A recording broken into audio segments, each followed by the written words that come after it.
You hear it on the news all the time, right? Politicians and pundits throwing around the term GDP like it's the ultimate scorecard for a country's success. But today, we're cutting through the political noise. We're going to break down exactly how this massive economic engine actually works, and more importantly, what it means for your wallet. Let's dive right into this explainer. I mean, think about it. You can't just walk outside, look at a busy street with shops and traffic, and automatically declare, yep, the economy looks perfectly healthy today. There are literally millions of moving parts, so economists need an objective, measurable way to take the temperature of the entire system, completely removing the guesswork.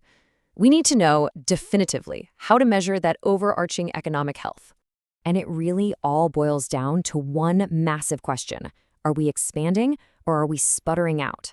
Are we looking at a growing economy or a slowing down economy? That single distinction dictates everything.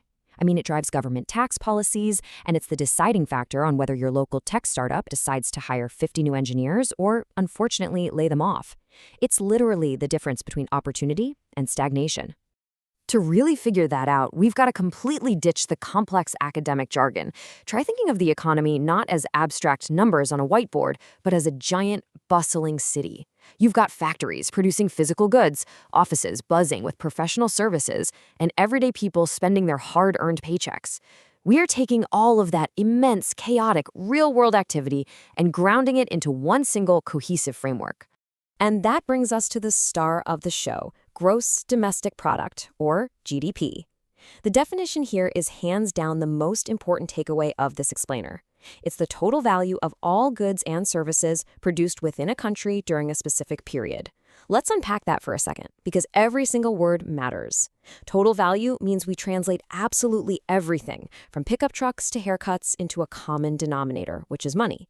Within a country sets our strict geographic border, and specific period gives us a precise snapshot in time.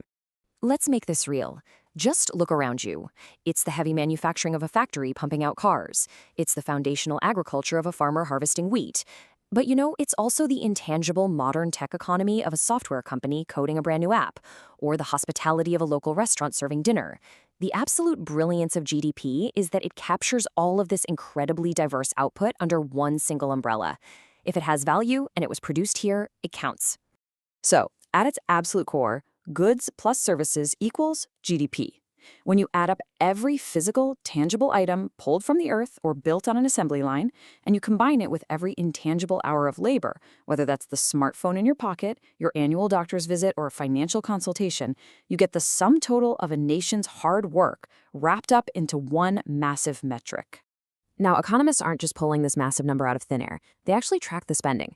It's driven by a highly specific four-part engine: C plus I plus G plus, well, the result of X minus M. Let's break that down simply. Consumption, that's you and me buying groceries or clothes. Investment is businesses buying heavy equipment or building new factories. Government spending is exactly what it sounds like, the state paving roads or funding public schools.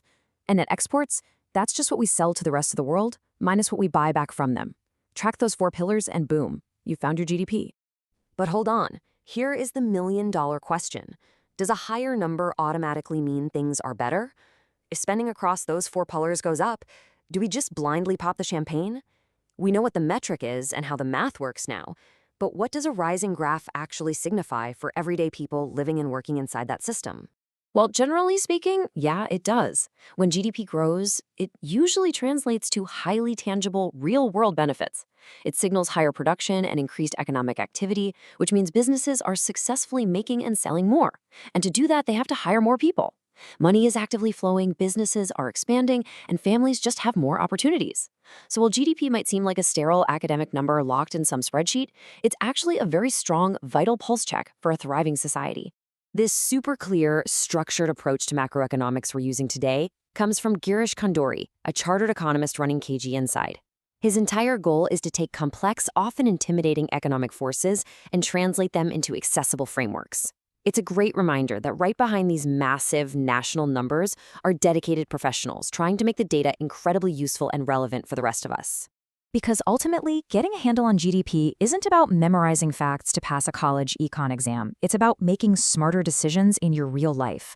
It helps you decode the daily news, anticipate the direction of government policy, and better protect your own career and investments. So I'll leave you with this thought.